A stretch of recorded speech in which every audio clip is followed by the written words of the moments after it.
We're going to look at a self-defense technique.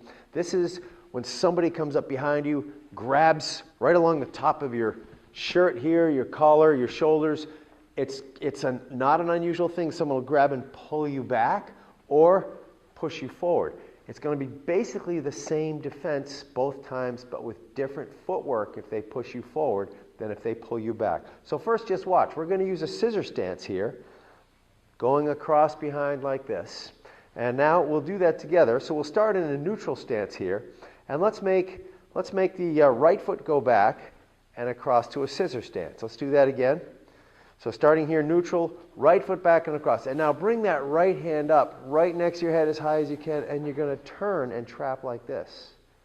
So watch me once from the front here.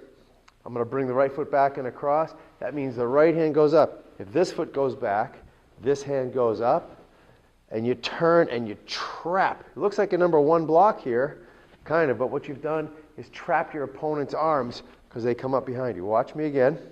They're grabbing from behind. The foot goes back, the arm goes up, turn, keeping that arm high, and then trap. Just like on the front choke, if your arm isn't high enough, it'll be blocked by their arms. So let's try that together. We're in a neutral stance here. The right foot is going back and across to scissor, the right arm up, and you'll turn and do number one block.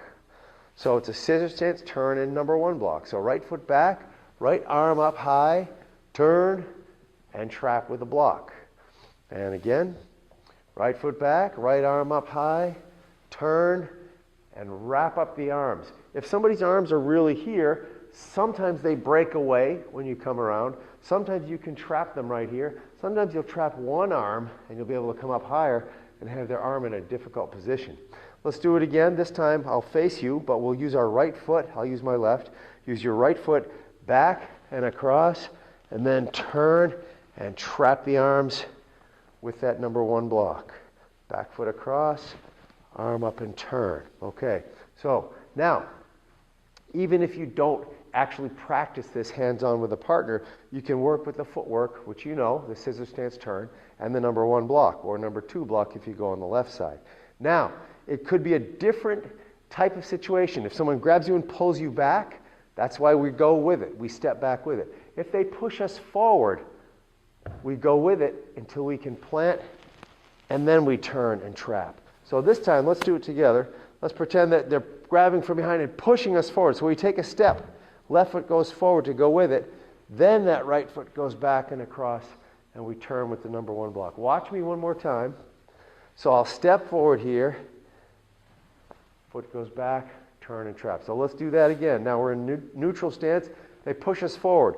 We go with it, then we bring the foot back. The arm's got to be up high. Remember, it's not going to work down here. They'll be able to block it. Up high, trap their arms here. And usually you won't get this far if you have an opponent's arms there. Now, when they push you forward, it may take 2 or 3 steps to get your balance. They push, they push, they push. As soon as you can stabilize, you want to turn and bring this around very high, wrap up their arms there. So that's the same side, that is the rear shirt grab attack, self-defense against the rear shirt grab.